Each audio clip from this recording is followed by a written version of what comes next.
GIL के अंदर हमने एडमिनिस्ट्रेटिव लॉ शुरू किया था लास्ट क्लास में। क्या होता है एडमिनिस्ट्रेटिव लॉ, किस पर्पस के लिए बनाया जाता है, क्या क्या एडमिनिस्ट्रेटिव लॉ के अंदर आता है, सोर्सेज क्या हैं एडमिनिस्ट्रेटिव लॉ के, कहाँ कहाँ से एडमिनिस्ट्रेटिव लॉ को बनाया जा सकता है। अब आगे आता है हमारे सामने नेक्स्ट टॉपिक हमारे पास आता है administrative discretion. Administrative discretion, administrative discretion का मतलब क्या होता है? डिस्क्रिशन का मतलब होता है, लिखो, डिस्क्रिशन का मतलब होता है फ्रीडम। क्या मतलब होता है डिस्क्रिशन का? फ्रीडम। एडमिनिस्ट्रेटिव डिस्क्रिशन का मतलब होता है it means the freedom of administrative authority to choose from amongst various alternative. इसका मतलब क्या होता है कि भाई the freedom of administrative discretion का मतलब होता है freedom of an administrative authority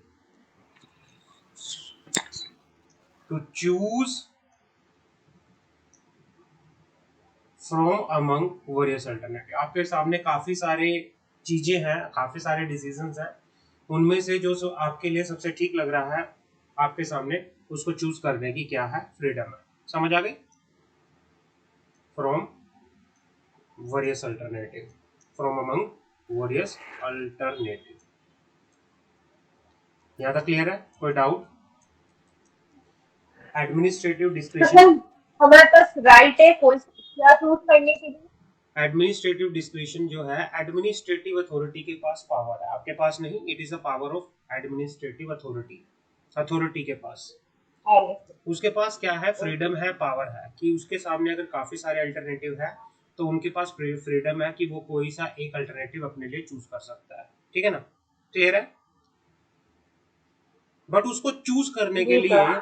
हाँ, ऐसा नहीं है कि चलो वो चूज भी करेगा, लेकिन चूज करने के लिए वो क्या करेगा? But with reference to the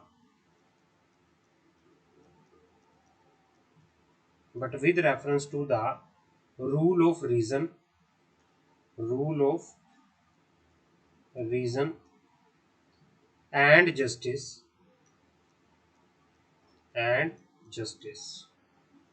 and not according to the personal whims, and not according to the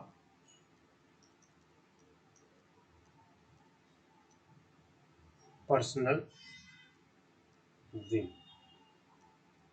इसका मतलब क्या है कि भाई वो चूज तो कर सकता है, उसके पास पूरी फ्रीडम है, कोई सा भी उसके सामने अल्टरनेटिव है चूज कर सकता है, लेकिन उसको चूज करते टाइम वो क्या फॉलो करेगा? वो रूल ऑफ रीजन, कि भाई उसने क्यों चूज किया, उसका रीजन, और जस्टिस, भाई जो न्याय, जो एक अच्छा हो, जिसकी वजह से कोई न्याय मिल रहा हो, न्याय को भी ध्यान में रखेगा, रीजन को भी ध्यान में रखेगा, अपनी पर्सनल चीजों को सेटिसाइड करेगा। ऐसा नहीं है कि जो उसको पर्सनली ठीक लग रहा है वो तो वही चूज कर लेगा, नहीं। अगर वो चूज करेगा तो सिर्फ न्याय और एक अच्छे कारण को ध्यान में रख के अल्टरनेटिव में से अपने लिए कोई एक अल्टरनेटिव चूज करने की फ्रीडम उसके पास है। समझ आ गई? क्लियर है? जी सर क्लियर है। आगे बढ़े। जी सर। हाँ, अब डिस्क्रिशन का मैंने आपको मीनिंग बता दिया। डिस्क्रिशन का मतलब क्या होता है? डिस्क्रिशन का मतलब होता है फ्रीडम। फ्रीडम। डिस्क्रिशन का मतलब होता है फ्रीडम। अब होता है आगे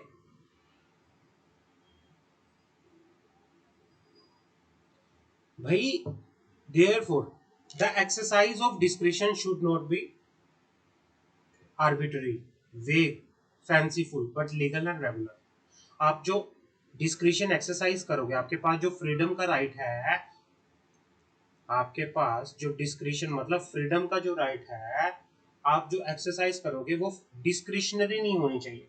डिस्क्रिशनरी का मतलब अनफेयर नहीं होनी चाहिए। यहाँ पे डिस्क्रिशनरी का मतलब लिखो, आर्बिट्री का मतलब लिखो, सॉरी आर्बिट्री का मतलब लिखो अनफेयर। अनफेयर नहीं होनी चाहिए, वेग नहीं होनी चाहिए, कोई ऐसी नकली नहीं होनी चाहिए, वेग होती है कहीं, और ना ही फैंसीफुल होनी चाहिए। मटेरियल कुछ ऐसा नहीं होना चाहिए कि भाई आप जो डिस्क्रिप्शन अपना रहे हो वो कोई अनफेयर, एक नकली और फैंसीफुल आपकी जो डिस्क्रिप्शन है वो है, ऐसा नहीं होना चाहिए। बल्कि आपकी जो डिस्क्रिप्शन होनी चाहिए वो लीगल होनी चाहिए, रेगुलर होनी चाहिए। क्लियर है? तो पहला भाई एडमिनिस्ट्रेटिव अथॉरिटी के पास क्या है as per the administration law, administrative description है। पहला पॉइंट समझ आ गया। जी सर। दूसरे में आते हैं। मेरी आवाज आ रही है आपको? शिवम, जी सर आ रही है। सौरभ, मेरी आवाज आ रही है सौरभ? हाँ जी सर। बहुत कम वॉइस आ रही है, बहुत कम, सुनाई नहीं दे रहा एकदम से भी। चलो अब आते हैं आगे। ये माइक खराब है। हम्म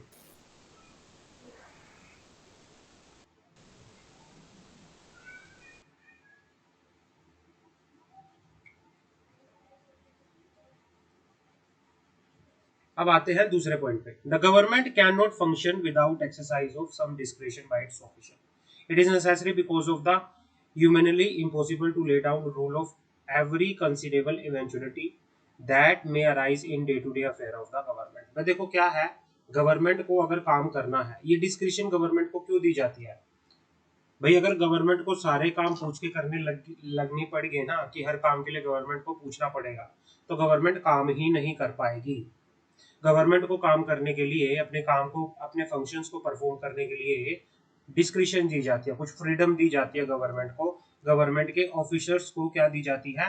फ्रीडम भी दी जाती है, जिससे वो क्या कर सके, अपने काम को आराम से कर सके। It is necessary because of humanly impossible to lay down rule for every conceivable eventuality. भाई ये इम्पॉसिबल हो जाएगा कि अगर रूल बना दिया कि भाई नहीं, हर किसी से पूछ के करना है, तो भाई उस टाइम पे इट इज इम्पॉसिबल हो जाएगा कि आप शायद वो चीज परफॉर्म ही ना कर पाओ। डे टू डे गवर्नमेंट के जो काम होते हैं वो कर ही नहीं पाएगी गवर्नमेंट।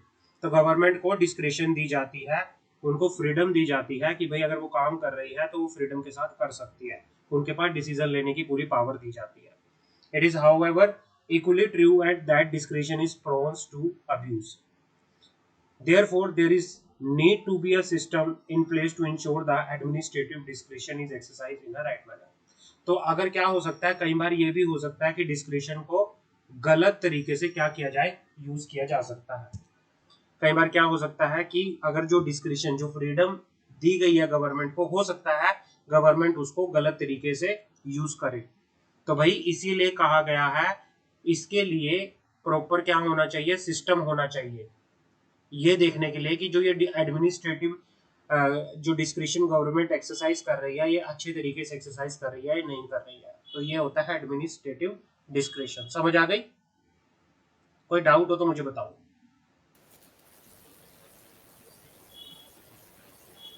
नो सर, नहीं ना।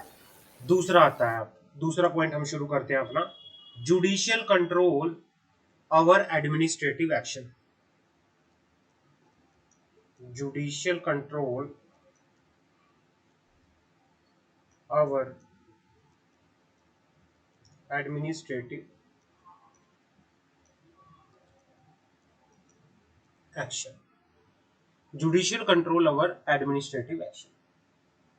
Any country which claim to have a rule of law cannot have a government authority which has no check into power. Administrative organs have wide power and their exercise of discretion can be vitiated by number of factors. Therefore, the government must also provide for proper redress mechanism. For India, it is for special significance because of proclaimed objective of the Indian polity to build a holistic pattern of society that has led to huge proliferation of the administrative agency and processes। ये क्या कहना चाह रहा है? ये कहना चाह रहा है कि judicial control of administrative action, कि क्या जुडिशियल कंट्रोल है कि क्या किसी जुडिशियल मतलब लॉ का एडमिनिस्ट्रेटिव एक्शंस के ऊपर कंट्रोल हो है या नहीं है, उस बारे में बात करेंगे। ये कहना चाह रहा है कि any country which claim to have, जो ये मानती है, जो क्लेम करती है to have rule of law, can not have a government authority which has no check on its power. कि भाई क्या कहना चाह रहा है कि अगर any country which claim to have rule of law can not have a, कि भाई rule of law can not have authority, government authority which has no check on its power.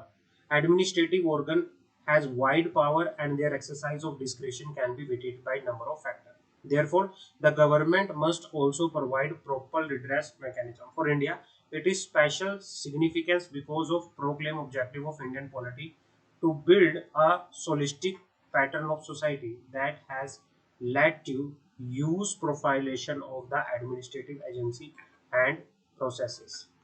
यहाँ पे आना चाह रहा है कि भाई ये कहना चाह रहा है कि भाई क्या गवर्नमेंट के ऊपर क्या होना चाहिए, जुडिशियल कंट्रोल होना चाहिए या नहीं होना चाहिए। ये इस बात की बात कर रहा है कि क्या गवर्नमेंट के ऊपर जुडिशियल कंट्रोल होना चाहिए या नहीं होना चाहिए। भाई देखो, गवर्नमेंट को काम करने के लिए डिस्क्रिशन एक्सरसाइज करनी पड़ती है, अपनी मर्जी से कई काम करने पड़ते हैं, कई चीजें होती हैं जिसकी वजह से उनको काम करना होता है। भाई गवर्नमेंट के ऊपर कई कंट्री ये कहती हैं कि भाई जो रूल ऑफ लॉ है वो गवर्नमेंट की अथॉरिटी को क्या नहीं कर सकता, कंट्रोल नहीं कर सकता। कई कंट्री का ये मानना है कि भाई जो रूल ऑफ लॉ है,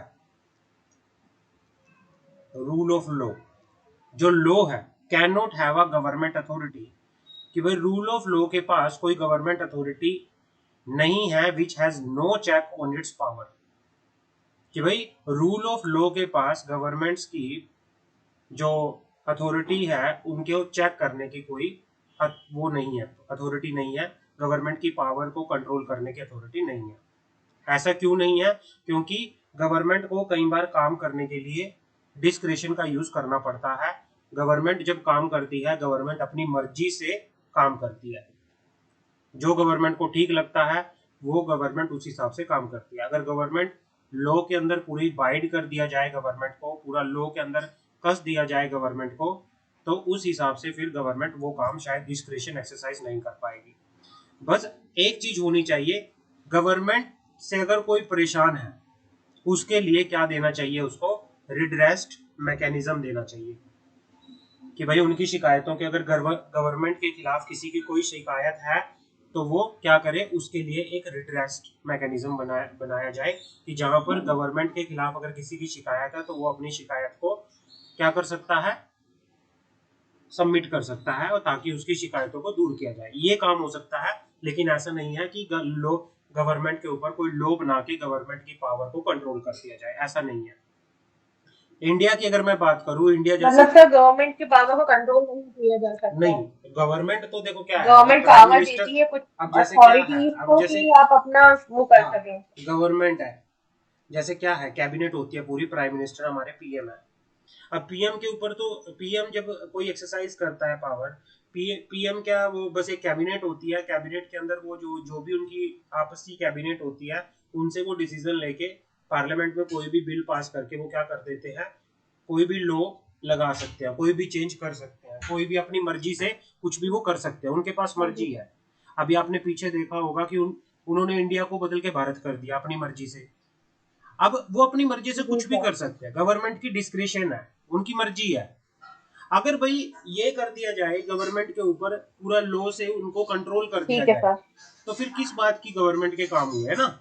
तो ये कहना चाह रहा है कि भाई गवर्नमेंट के ऊपर जुडिशियल कंट्रोल नहीं हो सकता, जस्ट बिकॉज ऑफ दैट कि भाई गवर्नमेंट को अपने काम अच्छे से करने के लिए डिस्क्रिशन को यूज किया जाता है।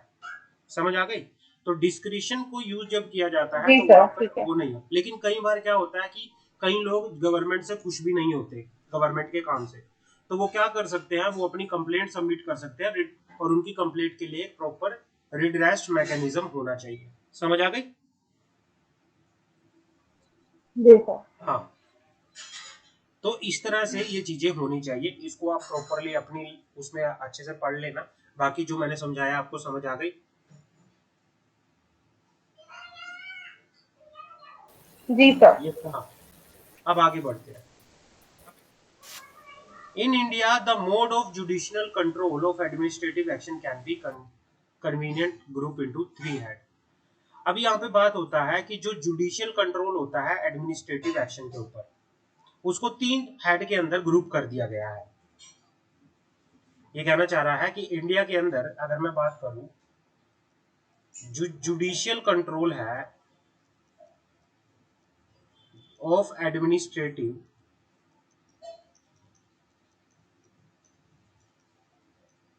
action can be administrative action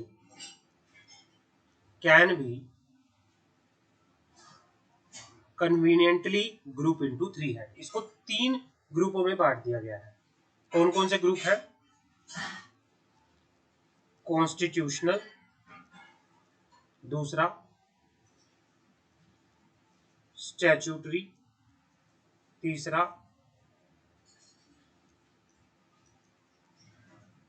equitable. Constitutional, statutory, equitable, तीन हेड में इसको बांट दिया है। Constitutional, statutory, equitable.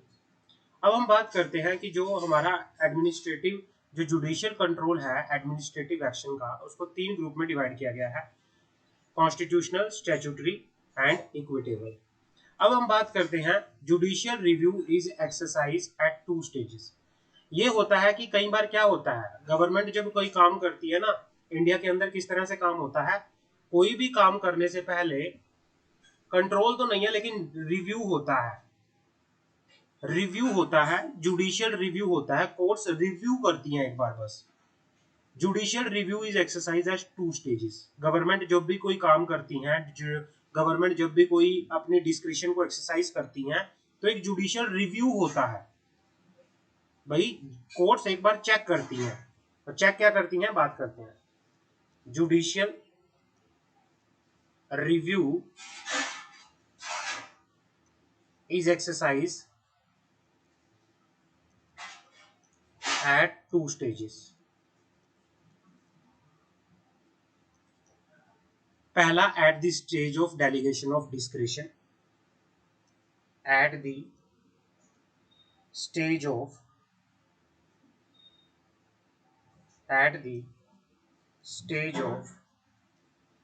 delegation of discretion, और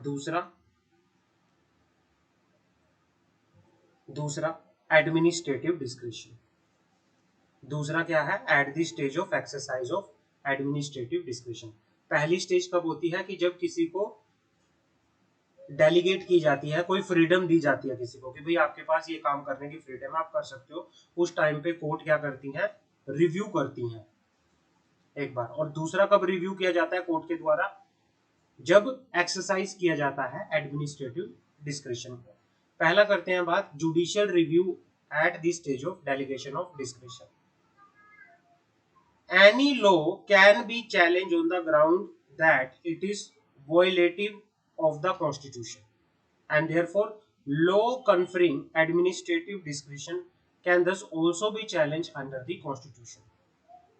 आप कोई लॉ गवर्नमेंट ने बनाया, मान लो लॉ गवर्नमेंट ने बनाया, उसको आप किस बेसिस पे चैलेंज कर सकते हो?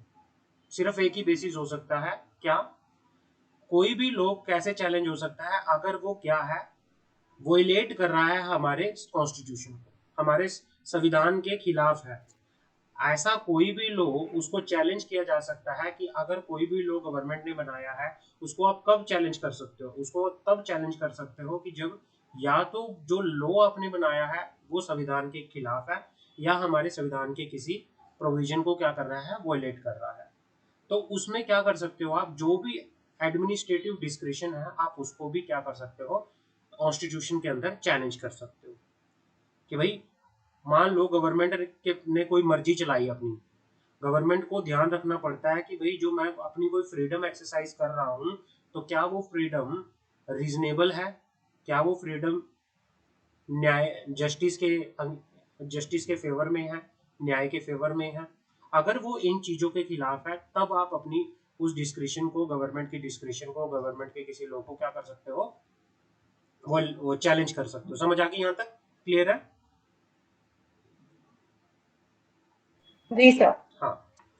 In the case of delegated legislation, in the case of delegated legislation, the constitutional court have often been satisfied with the vague or broad statement of the policy, but usually it has not been so in the case where administrative discretion has been conferred in matter related to fundamental right.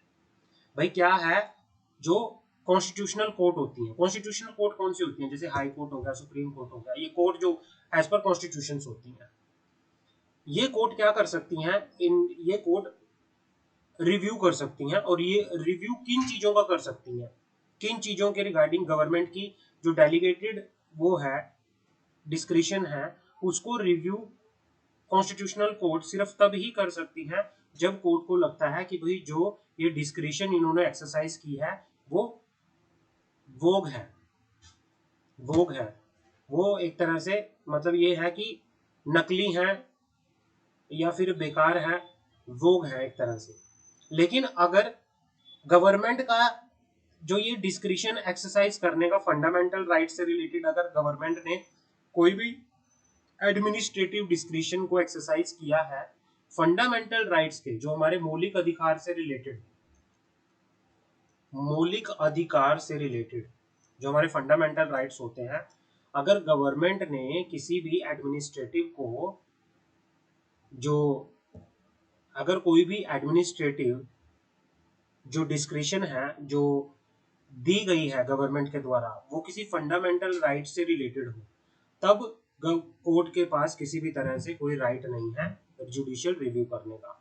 तो मैं पहले आपको बता देना चाहता हूं भाई, government की किसी भी डिस्क्रिशन को कोर्ट कब चैलेंज किया जा सकता है, कोर्ट कब चैलेंज कर सकती है, या तो आपने उस गवर्नमेंट के ने कोई ऐसा लॉ बनाया है, या गवर्नमेंट ने कोई ऐसी डिस्क्रिशन है उसको एक्सरसाइज किया है, या तो वो क्या है कॉन्स्टिट्यूशन के खिलाफ है, या फिर कोर्ट तब, या तो फिर फंडामेंटल राइट के भी खिलाफ। नहीं, या फिर क्या है, आपकी जो डिस्क्रिशन आपने एक्सरसाइज की, कॉन्स्टिट्यूशनल को कोर्ट को लगता है कि वो क्या है, वेग है, वेग मतलब बेकार है, नकली है, एक तरह से फ्रॉडुलेंट है इस वे में। लेकिन अगर किसी भी एडमिनिस्ट्रेटिव डिस्क्रिशन को कंफर्ट किया गया है, कंफर्ट किया गया है, दिया गया है गवर्नमेंट के द्वारा, एक्सरसाइज किया गया है गवर्नमेंट के द्वारा, अगर वो फंडामेंटल राइट से रिलेटेड है, तब कोर्ट के पास क्या नहीं है,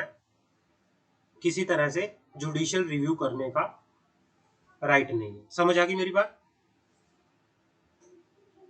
जी सर ठीक है। हाँ मतलब सिर्फ कॉन्स्टिट्यूशन के अंदर का वो लॉ बन रहा है तो हाँ ठीक है, लेकिन अगर फंडामेंटल राइट के अंदर अगर कुछ ऐसा चेंजेस आ रहा है तो फिर कोर्ट नहीं हाँ कर सकती। हाँ, समझ आ गई? क्लियर है?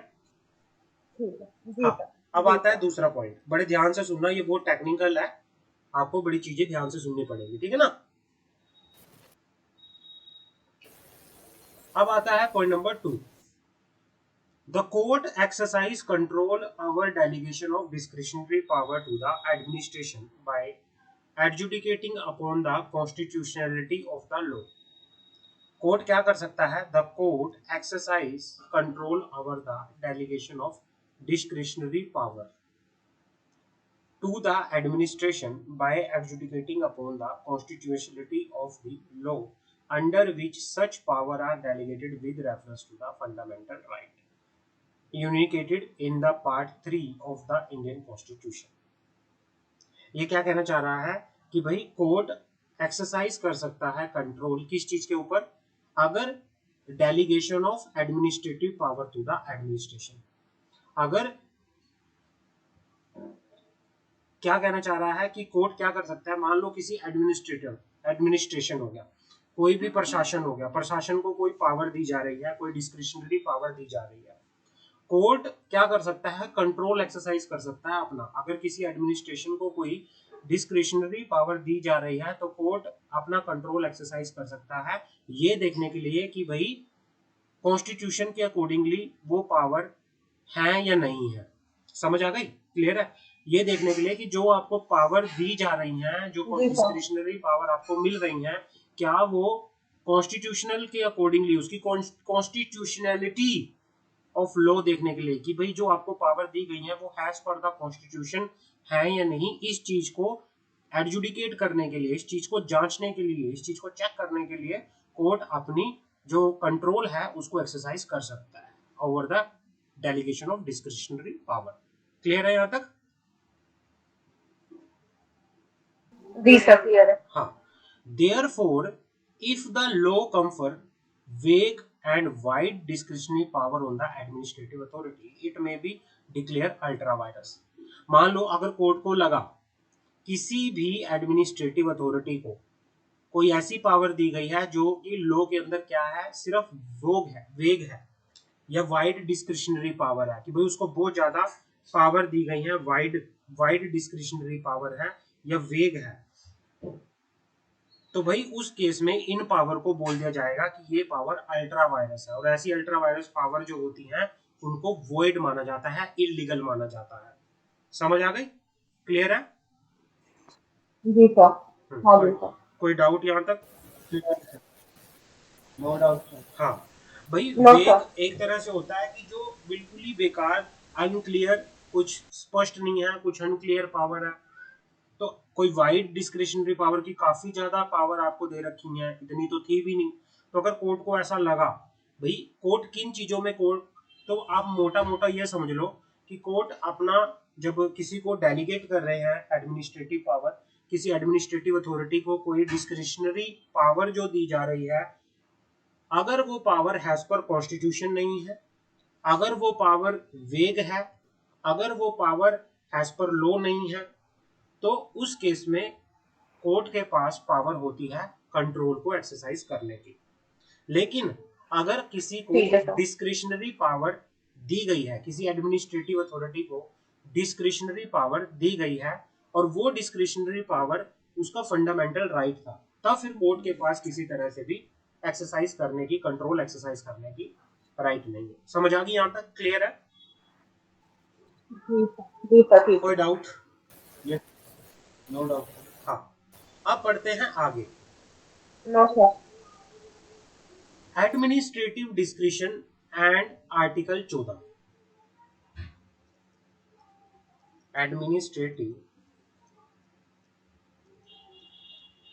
Discretion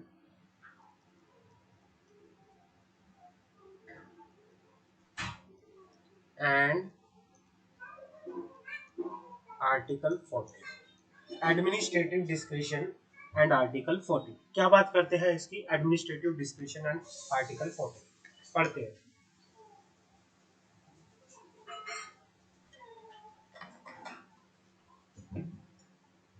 Article 14 of the Constitution of India provide for equality before the law। Article 14 क्या कहता है? आर्टिकल 14 कहता है, आर्टिकल 14 हमारा क्या है? It is a constitutional right हमारा होता है, जो कि किस चीज के लिए कहता है? Equality, the right of equality, right of equality. Article का जो आर्टिकल 14 है वो राइट ऑफ इक्वालिटी की बात करता है। Article 14 of the constitution of India provide for the equality before the law. वो ये कहता है कि लॉ की नजरों में सब क्या है? इक्वल है। It prevent arbitrary discretion being vested in the executive. ये कहता है कि भाई आर्टिकल 14 ये कहता है कि इट प्रिवेंट, आर्टिकल 14 क्या करता है? रोकता है कि भाई कोई भी ऐसी आर्बिट्रेरी डिस्क्रिशन, कोई भी ऐसी आर्बिट्री डिस्क्रिशन जो है, कोई भी ऐसी आर्बिट्री जो वो है आपकी, भाई ऐसा नहीं होना चाहिए कि किसी भी एग्जीक्यूटिव को, किसी भी गवर्नमेंट के ऑफिसर को, किसी भी एग्जीक्यूटिव को बिना किसी पर्पस के, बिना किसी मुद्दे के कोई भी पावर ऐसे आप दे दो, नहीं। आर्बिट्री का मतलब होता है कि भाई एक तरह से मनमानी करना, अपनी चलाना, किसी को दूसरे को कुछ ना समझना, है ना।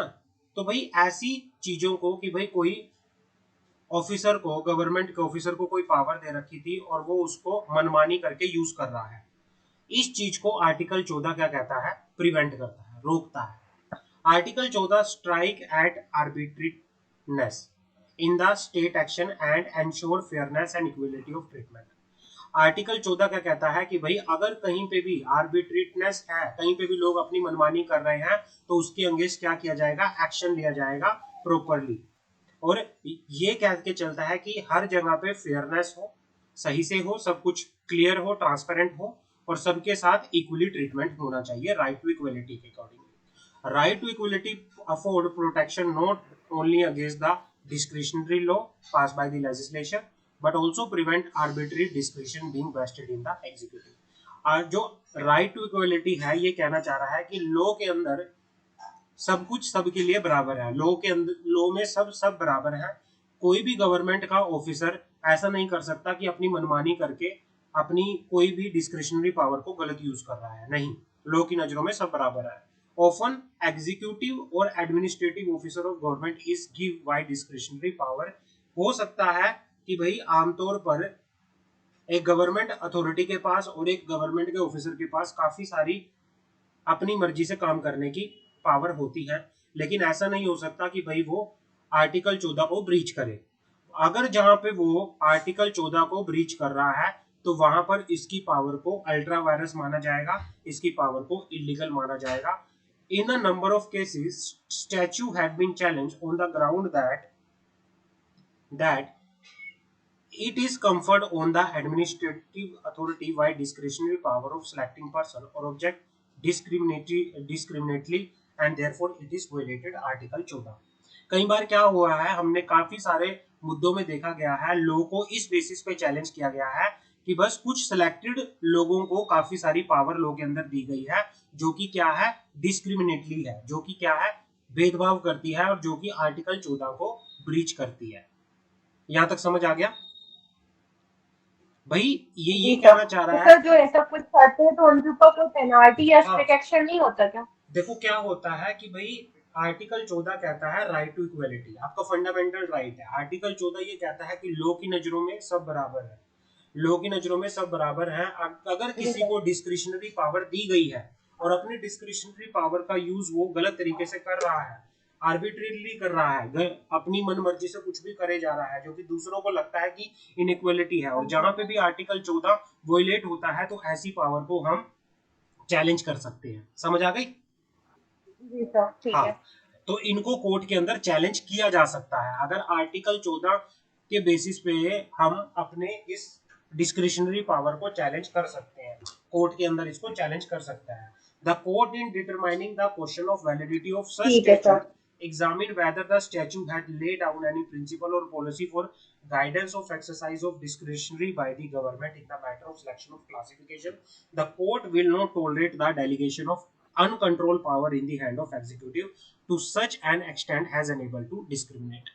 ये कहना चाह रहा है कि भाई अगर किसी को डिस्क्रिशनरी पावर दी जाती है तो भाई प्रॉपर लॉ के अंदर ये प्रिंसिपल होना चाहिए, पॉलिसी होना चाहिए कि जिसमें क्या कर सके गवर्नमेंट, क्या कर सके बताया जा सके, जहां पे गाइडेंस हो कि किस तरह से आप क्या करोगे, पावर किसी को देके चलोगे। अगर कहीं पे भी पता चला कि भाई किसी गवर्नमेंट के ऑफिसर को ऐसी पावर दे रखी है जो कंट्रोल में नहीं है, जो वो दूसरों के साथ क्या कर रहा है, भेदभाव कर रहा है, तो उसको टॉलरेट नहीं किया जाएगा। तो मोटा मोटी अगर मैं बताऊं, डिस्क्रिशनरी पावर अगर डिस्क्रिशनरी पावर अगर क्या है, जो हमारा आर्टिकल 14 है तो राइट टू इक्वलिटी है, जो उसको चैलेंज कर रही, जो उसके अकॉर्डिंगली नहीं है, जहां पर भेदभाव आ रहा है, जहां पे राइट टू इक्वलिटी ब्रीच हो रहा है, तो फिर वहां पे कोर्ट उस चीज को टॉलरेट नहीं करेगी। समझ आ गई? वहां पे फिर कोर्ट क्या करेगी, अपना पूरा कंट्रोल एक्सरसाइज करेगी। क्लियर है? समझ आ गई? हाँ। अब आता है एडमिनिस्ट्रेटिव डिस्क्रिशन एंड आर्टिकल 19। जैसे हमने आर्टिकल 14 पढ़ा, अब ऐसे ही होता है आर्टिकल 19। और आर्टिकल 19 क्या है, बात करते हैं। Article 19, article 90। Article 90 guarantee certain freedom to the citizen of India. भाई फ्रीडम का राइट है सबके पास। आर्टिकल 19 कहता है कि सिटीजन ऑफ इंडिया के पास राइट टू फ्रीडम है, कहीं भी घूम सकते हैं, कहीं भी आ सकते हैं, कहीं भी जा सकते हैं। तो भाई सिटीजन ऑफ इंडिया के पास पूरी फ्रीडम है, right to freedom, right to freedom. Citizen of India के पास राइट टू फ्रीडम है। अब जब राइट टू फ्रीडम है तो राइट टू फ्रीडम और एडमिनिस्ट्रेटिव डिस्क्रिशन, अगर एक इनमें किसी तरह से कॉन्ट्राडिक्शन आ रहा है तो क्या होगा, मानते हैं article 19 guarantee certain freedom to the citizen of India but they are not absolute. भाई सिटीजन ऑफ इंडिया को फ्रीडम का राइट मिला हुआ है लेकिन पूरी तरह से नहीं मिला हुआ, but they are not absolute. Reasonable restriction can be impose on this freedom under the authority of law. लेकिन अब आपको घूमने फिरने का अधिकार है, लेकिन आपके ऊपर लॉ भी एप्लीकेबल होता है कि भाई ऐसा नहीं है कि आप घूम रहे हो बट आप कहीं जा सकते हो, किस तरह से जाओगे, कैसे जाओगे, किस तरह से आप यहाँ एंटर कर पाओगे, नहीं कर पाओगे। लॉ के अंदर आपको कायदे कानून के हिसाब से आपको सब कुछ करना पड़ता है। ऐसा तो नहीं है आप अपनी मन मर्जी से मुंह उठा के कहीं भी घूम रहे हो, जा रहे हो इधर उधर अपनी मर्जी से, कुछ भी नहीं। आपको लॉ के अकॉर्डिंगली ही चीजें आपको दी गई है पावर, लेकिन वो एब्सोल्यूट पावर नहीं है। आपको जो भी फ्रीडम मिली हुई है वो under the authority of law मिली हुई है। कानून के दायरे में रह के आप कुछ भी कर सकते हो, एंजॉय कर सकते हो, घूम फिर सकते हो, लेकिन कानून के दायरे में रह के। समझ आ गई? क्लियर है? जी सर। हाँ, लेकिन लेकिन आपके ऊपर, अब मान लो आपको फ्रीडम है लेकिन गवर्नमेंट ने कुछ आपके ऊपर रिस्ट्रिक्शन लगा रखी है कि कितनी फ्रीडम में रह सकते हो। लेकिन ये फ्रीडम जो आपकी रिस्ट्रिक्शन लगी हुई है ना, जो आपके ऊपर रिस्ट्रिक्शन गवर्नमेंट ने लगा रखी है, ये रिस्ट्रिक्शन भी क्या होनी चाहिए, रीजनेबल होनी चाहिए, एक कारण होना चाहिए। मान लो चलो कोरोना टाइम था, कोरोना टाइम में आपको बोल दिया कि आपको घर के अंदर ही रहना है, कारण था कोरोना था। लेकिन आज के टाइम पे कुछ भी नहीं है, सब कुछ नॉर्मल है, गवर्नमेंट ऑर्डर पास कर दे कि कोई भी अपने घर से बाहर नहीं निकलेगा बिना कारण के, क्या वो एक रीजनेबल रिस्ट्रिक्शन है या नहीं है? सर नहीं है नहीं। रीजनेबल। तो ऐसी चीजों में जब रिस्ट्रिक्शंस क्या आ जाता है, क्योंकि रिस्ट्रिक्शन फंडामेंटल, क्योंकि ये फंडामेंटल हमारे जो फंडामेंटल राइट है उसको ब्रीच करता है। हमें कॉन्स्टिट्यूशन देता है राइट टू फ्रीडम, लेकिन गवर्नमेंट के पास कुछ रिस्ट्रिक्शन लगाने का राइट है, लेकिन वो रिस्ट्रिक्शन रीजनेबल होनी चाहिए। ऐसा नहीं होना चाहिए कि जिसकी वजह से फंडामेंटल में ब्रीच हो, हमारे फंडामेंटल राइट ब्रीच हो, जिसकी वजह से कॉन्स्टिट्यूशन में वो हो, कॉन्ट्राडिक्शन हो। अगर कहीं पे भी आर्बिट जो डिस्क्रिशनरी पावर है कॉन्स्टिट्यूशन में ब्रीच करती है तो वो फिर डिस्क्रिशनरी पावर को हम इलीगल मानेंगे, उसमें कोर्ट क्या करेगा, पूरा कंट्रोल करेगा। और इन्हीं चीजों में इसकी रीजनेबल रिस्ट्रिक्शंस को चेक करने के लिए फिर जज जुडिशियल रिव्यू, कोर्ट क्या करती है उसको रिव्यू करती है कि भाई जो ये रिस्ट्रिक्शन गवर्नमेंट ने फ्रीडम पे लगा रखी है लोगों की, क्या ये उचित है या नहीं है। जैसे अभी G20 में हुआ, G20 में बोला गया था कि भाई सब ऑफिस बंद रहेंगे, कोई अपना ऑफिस नहीं खोलेगा, लोग ज्यादा घर से बाहर नहीं निकलेंगे, ट्रैफिक बंद रहेगा, ज्यादा नहीं ट्रैफिक होगा, क्योंकि फिर वो क्या था,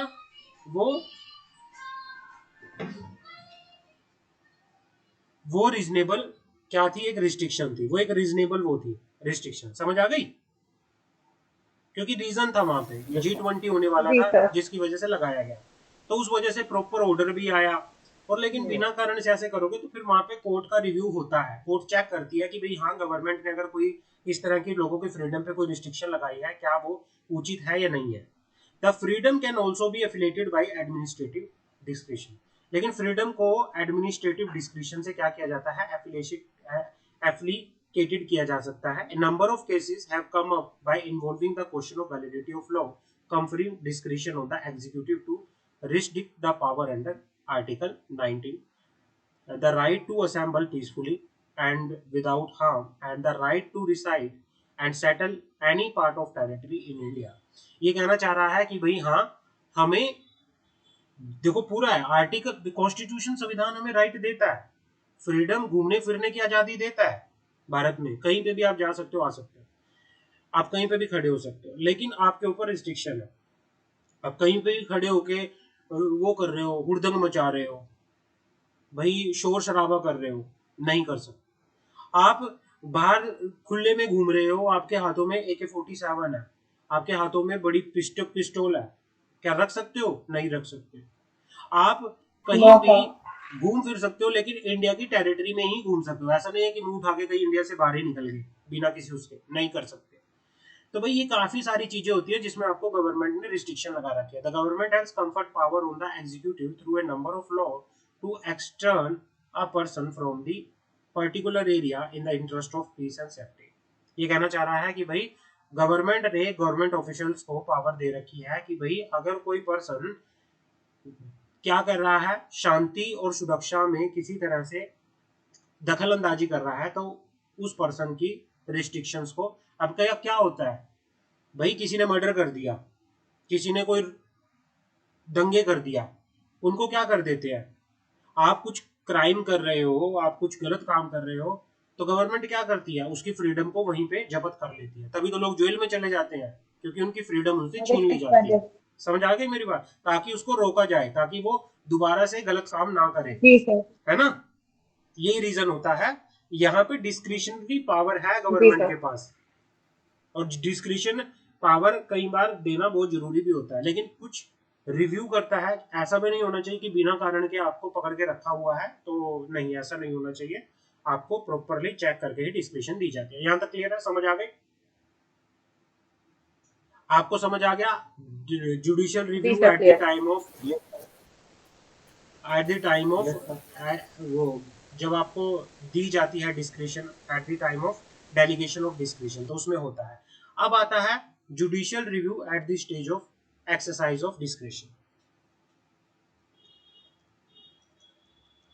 judicial review at the time of exercise of discretion. ये चैप्टर थोड़ा टेक्निकल है, आपको बड़ा ध्यान से सुनना पड़ेगा, समझना पड़ेगा, क्योंकि इसकी एक एक लाइन बड़ी टेक्निकल है, और जब तक आप ध्यान से इसको नहीं पढ़ोगे तब तक ये आपको समझ भी नहीं आ पाएगा। ठीक है ना? तो बड़ा ध्यान से आपको पढ़ना है, ताकि आपको हर एक एक चीजें समझ आ जाए। ठीक है ना? और एक बार आप लोगों में से जी सर ठीक है। कोई किरण और सिमरन से कोऑर्डिनेट करो और उनसे पूछो कि क्लासेस व्लासेस कब से लेनी है। ठीक है ना? Okay sir. हाँ, उनसे पूछ के आप वैसे पूछ लेना, ऐसे मत कहना कि मैंने बोला है, बट उनसे एक बार पूछ लेना आप कि कब से क्लासेस स्टार्ट करोगे, सो दैट कि मैं वो कर सकूं। ठीक है ना? हाँ जी सर ठीक है, मैं पूछ लूंगी। हाँ, तो एक बार पूछ के मुझे बता देना क्या क्या बोल रहे हैं वो। अब क्या होता है, ओके सर। हाँ, judicial review at the stage of exercise of discretion. No law can clothe administrative action with a complete finality even if the law say so. For the court always examine the ambit and even the mode of its exercise to check the it is conformity with the fundamental right. ये कहना चाह रहा है कि no law can clothe administrative action with a complete finality even if the law say so. For the court always examine the ambit and even the mode of exercise to check it is conformity with the fundamental right. भाई ये कहना चाह रहा है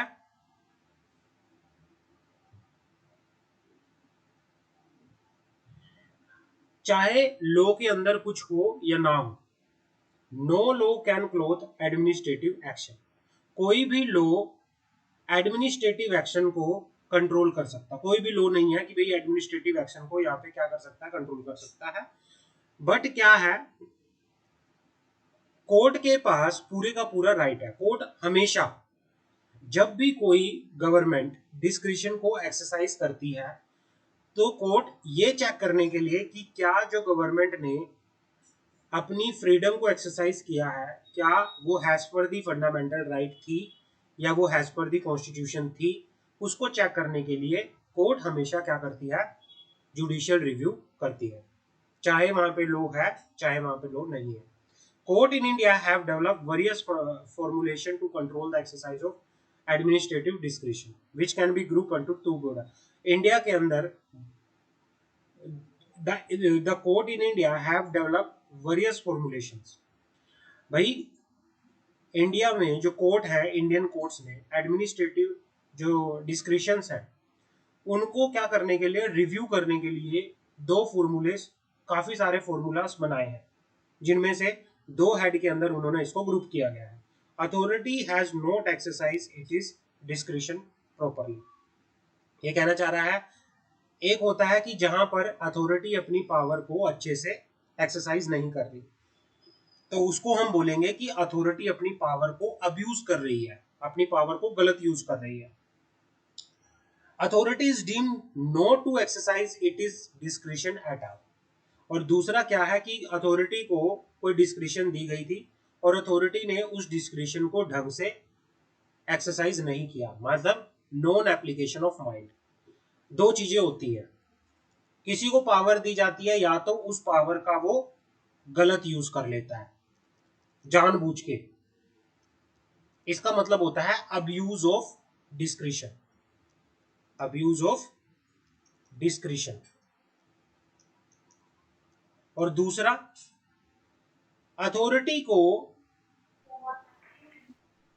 कोई भी, मतलब मान लो अथॉरिटी को कोई भी पावर दी गई, लेकिन उस पावर को एक्सरसाइज करते टाइम उसने कुछ भी नहीं सोचा। कोई पावर दी गई गवर्नमेंट को, मान लो किसी को कोई पावर दी गई और पावर को एक्सरसाइज करते टाइम उसने कुछ भी नहीं सोचा, ऐसे ही यूज कर लिया, तो उसको बोलते हैं non application of mind. Clear है, समझ आ गए, कोई डाउट? No sir. हाँ, अब आता है अब्यूज ऑफ डिस्क्रिशन। पहला पॉइंट आता है अब्यूज ऑफ डिस्क्रिशन। किस तरह से, क्या क्या तरीके होते हैं, किस किन किन कारणों की वजह से, कुछ है किन किन तरीकों से हम कहेंगे कि भाई गवर्नमेंट अपनी पावर को गलत यूज कर रहा है या गवर्नमेंट का ऑफिसर अपनी पावर को गलत यूज कर रहा है, अब्यूज ऑफ डिस्क्रिशन कर रहा है। पहला हमारे पास आता है मेलाफाइड। पहला हमारे पास आता है मेलाफाइड। मेलाफाइड का मतलब होता है रॉन्ग इंटेंशन, गलत भावना। मेलाफाइड का मतलब होता है रॉन्ग इंटेंशन। अगर गवर्नमेंट का कोई ऑफिसर, किसी को कोई फ्रीडम दी गई लेकिन उसने उस फ्रीडम को गलत भावना से एक्सरसाइज किया, if the discretionary power is exercise by authority with bad faith और dishonest intention, the action is quash by the court. तो उसके एक्शन को, अगर कोई अथॉरिटी, गवर्नमेंट की कोई अथॉरिटी अपनी डिस्क्रिशनरी पावर को गलत भावना से, गलत इंटेंशन से क्या करती है, एक्सरसाइज करती है, तो कोर्ट उसके एक्शन को क्वैश कर सकती है। क्वैश का मतलब होता है खत्म करना, एक्शन ही खत्म कर दिया, वो वैलिड ही नहीं होगा। Mala fide exercise of discretionary power is also always bad, ये बैड होती है, खराब होती है, and taken as abuse of discretion. और इसको बोला जाता है कि ये क्या है, ये अब्यूज ऑफ डिस्क्रिशन है। Malified may be taken to mean dishonest intention or corrupt motive. Malified को बोला जाता है dishonest intention and corrupt motive, भ्रष्टाचार की भावना, गलत भावना। In relation to exercise of statutory power, it may be said to be comprised dishonesty, यहाँ पे Fred भी, उसको फ्रॉड भी कह सकते हैं, जहाँ पे मेलाफाइड इंटेंशन होती है वहां पे फ्रॉड होता है। A power is exercised fraudulently if it is repository intent to achieve an object other than for which he believe the power has been conferred। जिस पर्पस के लिए किसी गवर्नमेंट अथॉरिटी को, किसी एडमिनिस्ट्रेटिव अथॉरिटी को कोई पावर दी गई और उसने उस पावर को गलत यूज किया, तो भाई उसको मानेंगे कि भाई उसने अपनी पावर का क्या किया है, अब्यूज किया है, अब्यूज ऑफ डिस्क्रिशन हुआ है यहाँ पे। क्लियर है भाई? कई बार लोग क्या करते हैं, पब्लिक इंटरेस्ट को प्रमोट ना करके प्राइवेट इंटरेस्ट को प्रमोट करते हैं, तो वो होती है मेलाफाइड इंटेंशन। क्लियर है? पहला समझ आ गया? प्राइवेट इंटरेस्ट मतलब अपने पर्सनल यूज। पर्सनल के लिए, पर्सनल फायदे के लिए, पर्सनल फायदे के लिए अगर आप अपनी ओके चीजों को देख रहे हो तो फिर अब्यूज ऑफ यहाँ पे डिस्क्रिशन है। दूसरा पॉइंट आता है irrelevant sir. Consideration. Irrelevant consideration, if statute comfort power for one purpose, अगर आपको लॉ ने किसी पर्पस के लिए आपको पावर दी गई है, लेकिन आप इस पावर का use, but it use for different purpose, आप किसी दूसरी चीज के लिए इसका यूज कर रहे हो। भाई अगर आपने अपनी पावर का यूज किसी दूसरे पर्पस के लिए किया, मान लो आपको कोई काम करने के लिए कोई पावर दी थी, लेकिन आपने उस काम को ना करके किसी दूसरे काम को कर लिया उस पावर को यूज करके, तो ऐसी अगर आप पावर एक्सरसाइज करते हो तो भाई इसको वैलिड पावर नहीं कहा जाएगा। कोर्ट आपकी पावर को, आपके जो आपने काम किया है एडमिनिस्ट्रेटिव अथॉरिटी ने, कोर्ट उसको क्वैश कर देगी। क्वैश का मतलब होता है खत्म करना। If administrative authority take into account factors, circumstance, events wholly irrelevant or extraneous to the purpose mentioned in the statute, then administrative action is vitiated. समझ आ गई? क्लियर है? पहले दो पॉइंट जी समझ आ सर गए, क्लियर है। मैलाफाइड इंटेंशन और irrelevant consideration. तो ज्यादातर तो ये पुलिस ही करती है कि अपने, सर ज्यादातर तो मैंने ये देखा है कि पुलिस ही करती है अपने पावर का गलत इस्तेमाल। हाँ, जो भी अथॉरिटी अपनी पावर का वो करती है, लेकिन हमेशा पुलिस के ऊपर जुडिशियल रिव्यू रहता है, कोर्ट्स का कंट्रोल रहता है। ऐसा नहीं है, कोर्ट, पुलिस के ऊपर कोर्ट का पूरा कंट्रोल रहता है। कोई भी केस होता है तो वहां पे उनको अपनी रिपोर्ट देनी पड़ती है। रिपोर्ट कहाँ जाती है? वो कोर्ट के अंदर जाती है। समझ आ गई? जी सर जी सर। Yes, sir. लेकिन कई बार फिल्मों में आपने देखा होगा कि कोई अपनी पावर, कोई अथॉरिटी अपनी पावर का गलत यूज कर रही है, किसी के पर्सनल फायदे का यूज कर रही है, अगर वो कोर्ट की नजरों में आ जाए, कोर्ट को पता चल जाए, तो वहीं पर उसके ऊपर एक्शन लिया जाता है। समझ आ गई? जी सर ठीक है। हाँ, leaving out relevant consideration. Leaving out relevant, relevant का मतलब होता है important. Administrative authority exercise the discretionary power is required to take into account all the relevant facts. If it leave out relevant consideration, its action will be invalid. ये कहना चाह रहा है कि भाई अगर किसी पर्सन को कोई डिस्क्रिशनरी पावर दी गई है किसी लॉ के अंदर, किसी एडमिनिस्ट्रेटिव अथॉरिटी को, उसको सारे के सारे रेलेवेंट फैक्टर को ध्यान में रखना पड़ेगा। अगर उसने किसी भी रेलेवेंट फैक्टर को छोड़ दिया तो हम उसके एक्शन को इनवैलिड मानेंगे। समझ आ गई? उसको सारे इंपॉर्टेंट फैक्टर को कंसीडर करना है। क्लियर है? समझ आ गई? Yes, sir. यहाँ तक जी डाउट, सर। यहाँ तक कोई डाउट तो मुझे बताइए। No sir. आगे बढ़े। जी सर। दूसरा है आर्बिट्रेरी ऑर्डर। आर्बिट्रेरी ऑर्डर क्या है? भाई अपनी मनमानी करके एडमिनिस्ट्रेटिव अथॉरिटी कोई भी ऑर्डर पास कर देती है अपनी मनमानी से, किसी को सुन ही नहीं रही, फैक्ट को देख ही नहीं रही, अपनी मनमानी करके। The order made should be based on fact. कोई भी ऑर्डर अगर एडमिनिस्ट्रेटिव अथॉरिटी ने लिया है, एग्जीक्यूटिव अथॉरिटी ने लिया है, तो वो फैक्ट के ऊपर बेस होना चाहिए। कोई भी ऑर्डर अगर पास किया है उसकी एक प्रॉपर रीजनिंग होनी चाहिए। लेकिन आपने कोई भी ऑर्डर विम में मनमानी करके, फैंसी ऑर्डर, कोई भी ऐसा ऑर्डर पास कर दिया, तब भी उसको बोला जाएगा कि भाई आपने अपने डिस्क्रिप्शन को क्या किया है? अब्यूज किया है, अब्यूज ऑफ डिस्क्रिप्शन है। तो आगे बढ़ते हैं। Improper purpose. The discretionary power is required to be used for the purpose for which it has been given. भाई जिस पर्पस के लिए आपको कोई पावर दी गई है, उसी पर्पस के लिए आप उस पावर को यूज करोगे। आपने किसी ऐसे पर्पस के लिए पावर यूज कर ली जिस जो कि क्या था? इम्प्रॉपर था, रेलेवेंट ही नहीं था, गलत था, तो फिर वहां पे भी अब्यूज ऑफ डिस्क्रिशन आ जाएगा। पावर होगा। अब्यूज ठीक है ऑफ सर। डिस्क्रिशन आ जाएगा। समझ आ गई मेरी बात? ठीक है सर। क्लियर है? जी सर। हाँ, आगे आता है। Yes, sir. हाँ जी सर। हाँ, colourable exercise of power. Colourable exercise of power क्या होता है?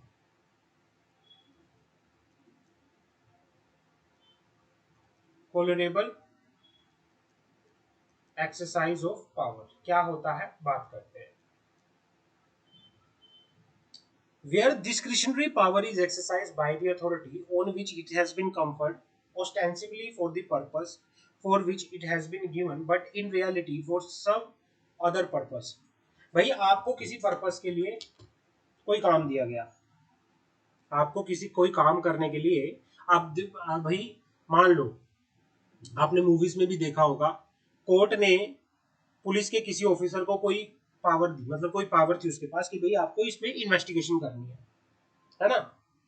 उसने इन्वेस्टिगेशन ही नहीं की, उसने झूठी मूठी रिपोर्ट बना दी कि भाई हाँ मैंने तो वो इन्वेस्टिगेशन करी थी, लेकिन उसने उस पावर का गलत यूज किया कुछ और पर्पस के लिए। तो उसने कोलोरेबल एक्सरसाइज किया अपने पावर को कि भाई वो दिखा तो रहा है कि भाई मैंने किया है, एक्चुअल में उसने नहीं किया, उसने किसी दूसरे पर्पस के लिए उस पावर का यूज किया।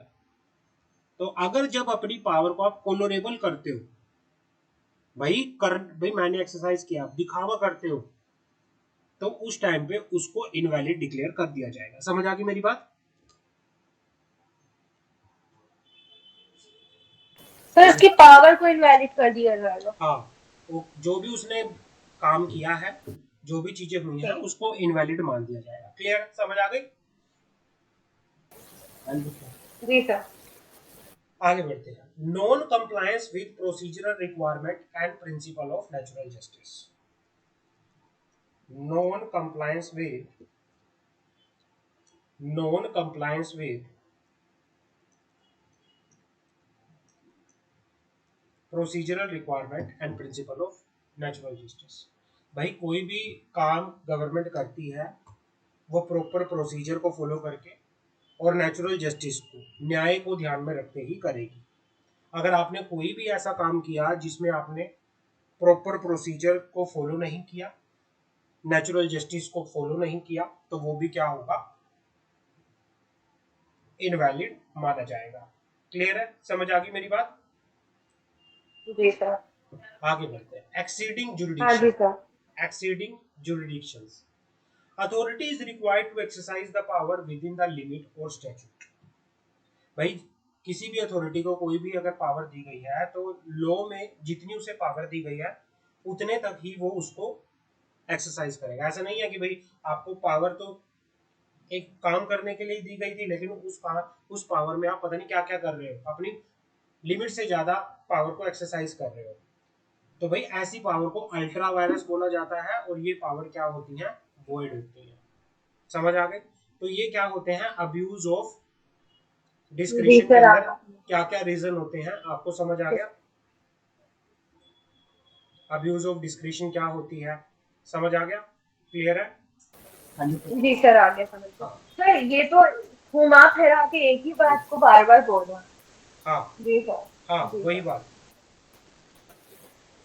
अब आते हैं last point, non application of mind. Court कोई भी एडमिनिस्ट्रेटिव अथॉरिटी मान लो एक्सरसाइज कर रही है पावर, लेकिन बिना सोचे समझे क्या कर रही है, एक्सरसाइज कर रही है, कुछ नहीं सोच रही। पहला, acting under dictation. Acting under dictation मतलब कि भाई आपके पास कोई काम करने का पावर है, आपको कोई पावर दी गई हुई है, लेकिन आप उस पावर का यूज कैसे कर रहे हो मैं बताता हूं आपको मैं एक एग्जांपल देता हूं। हमारे prime minister, ex prime minister, क्या नाम है उनका, श्री मनमोहन सिंह। मनमोहन सिंह जी, उनके पास वो प्राइम मिनिस्टर थे, उनके पास इतनी जबरदस्त पावर थी, लेकिन हमेशा उन्होंने एक्ट किया अंडर द डिक्टेशन। उन्होंने कभी अपनी पावर को जाना ही नहीं, उन्होंने हमेशा जो उसके ऊपर थे, कौन था उसके ऊपर,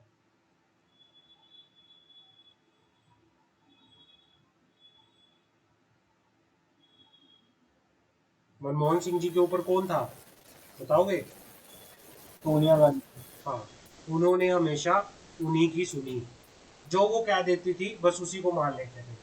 उन्होंने यही नहीं देखा कि मेरी एक्चुअल में पावर क्या है।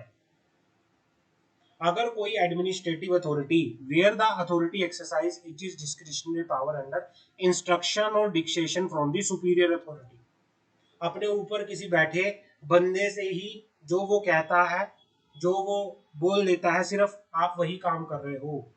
आप अपनी पावर को यूज ही नहीं कर रहे। आप ये भी नहीं सोच रहे कि ये गलत है या ठीक है। आप डिसीजन ही नहीं ले रहे, सिर्फ जो ऊपर वाले ने कह दिया मान लिया और वही करना है। अगर इन सिचुएशन में अगर आप काम कर रहे हो तो आप कहेंगे कि it is a non application of mind. आप काम तो कर रहे हो लेकिन अपने दिमाग को यूज नहीं कर रहे। जो ऊपर कह दिया किसी ने उसी हिसाब से काम कर रहे हो। मतलब कंट्रोल, कोई आपके ऊपर कंट्रोल कर रहा है। हाँ, in such condition authority purport to act on its own but in substance the power is not exercised by it but the another authority। भाई यहाँ पे ये काम तो कर रहा है लेकिन इसको कंट्रोल कौन कर रहा है? ऊपर बैठी हुई वो गिने चुने एक दो लोग। दिख तो रहा है काम करता हुआ लेकिन इस एक्चुअल में ये खुद काम कर ही नहीं रहा, इनसे काम करवाया जा रहा है। समझ आ गई? जो इनको बोल दिया वो ये करते थे। जी sir. Authority entrusted with the power does not take action on its own judgment and does not apply its mind। और जब ये काम कर रहे थे इनमें क्या हो रहा था, ये ना तो अपना माइंड यूज कर रहे थे, जो इनको बस बोल दिया जाता था, जो भी इनको इंस्ट्रक्शन दी जाती थी उस हिसाब से ये काम कर रहे थे। तो ये चीजें थी उस टाइम पे। अगर आप डिक्टेशन के अंदर एक्ट कर रहे हो, एक्टिंग अंडर डिक्टेशन काम कर रहे हो, तो वहां पे माना जाएगा non application of mind. Clear है? जी सर। दूसरा आता है हमारे पास सेल्फ रिस्ट्रिक्शन। दूसरा हमारे पास आता है self restriction. If the authority impose fetter on its discretion by the announcing the rule of policy to be applied by it rigidly to all the cases coming before it for decision, it is action and decision will be bad। The authority entrusted with the discretionary power is required to be exercised is after considering the individual case, and authority should not impose fetter on its discretion by adopting fixing the rule of policy to be applied rigidly to all the case coming before the act। मतलब ये कहना चाह रहा है कि भाई आपके पास power है, आपको कोई डिस्क्रिशनरी पावर दी हुई है, बट आपने कोई पॉलिसी बना के क्या किया गया है, उसको रिस्ट्रिक्ट किया हुआ है। भाई आपको अगर कोई आपने अपने ऊपर क्या कर लिया, मान लो कोई पॉलिसी बना ली, आपने कोई ऐसी पॉलिसी बना ली कि भाई जब तक मैं यही नहीं देख लेती या देख लेता कि भाई मेरी पॉलिसी के हिसाब से मेरे लिए ये काम ठीक है या गलत है, मेरे लिए ये डिसीजन लेना ठीक है या गलत है, तब तक मैं नहीं लूंगी, तब तक मैं वो काम नहीं करूंगी। अगर आपने कोई ऐसी पॉलिसी बना रखी है और उस पॉलिसी के अंदर रह के आप डिसीजन ले रहे हो जो आपको रिजिड बना रही है, कई लोगों का माइंडसेट होता है, अलग अलग लोगों के विचार अलग होते हैं, तो जब वो अपनी पॉलिसी कि भाई ये मेरे असूलों के खिलाफ है या मेरे में असूल ऐसे नहीं है, तो जब आप अपने आप को सेल्फ रिस्ट्रिक्ट कर देते हो तो वहां पे आप अपना नॉन एप्लीकेशन ऑफ माइंड कर रहे हो। समझ आ गई? क्लियर है? सर ये खुद ही पॉलिसी बना के खुद ही के ऊपर अप्लाई कर लेते हैं। हाँ, भी कोई भी पॉलिसी ऐसी बना ली, आपने पॉलिसी बना ली कि भाई मैं तो सिर्फ इस पॉलिसी के हिसाब से ही काम करूंगा। जो चीज आपको पॉलिसी के हिसाब, आपने कहा कि मैं तो इस पॉलिसी के अकॉर्डिंगली ही डिसीजन लूंगा, जो आपको पॉलिसी के अकॉर्डिंगली ठीक लग रहा है वो आप करते हो, जो नहीं लग रहा है वो नहीं करते। आपने रिस्ट्रिक्ट कर रखा है अपने आप को उस पॉलिसी के हिसाब से। समझ आ गई? क्लियर है? क्लियर है। जी सर। तीसरा, acting mechanically and without due care. आप जो काम कर रहे हो वो आप मशीन की तरह कर रहे हो। हाँ भाई, जो पावर आई करते जा रहे हो, फर्क ही नहीं पड़ रहा, जो भी मिल रहा है कर रहे हो, बस कुछ नहीं पता है आपको। ये नहीं पता कि आप किस तरह के डिसीजन ले रहे हो, अच्छे डिसीजन ले रहे हो, गुड डिसीजन ले रहे हो, आप मैकेनिकली काम कर रहे हो, है ना? Acting mechanically without due care. भाई जब आपको कोई डिस्क्रिशनरी, गवर्नमेंट के किसी ऑफिसर को डिस्क्रिशनरी पावर दी गई है कि भाई आपको पावर दी जाती है ये काम करने की, आप उसमें ये नहीं देख रहे कि ये काम मैं अच्छे से कर रहा हूँ या गलती से कोई ढंग से हो रहा है, वहां पे एडमिनिस्ट्रेटिव अथॉरिटी ड्यू केयर नहीं कर रही, किसी भी तरह से वहां पे बिल्कुल केयर नहीं कर रही लोगों का, पब्लिक का, तो वहां पे भी माना जाता है नॉन एप्लीकेशन ऑफ माइंड। यहां तक क्लियर है?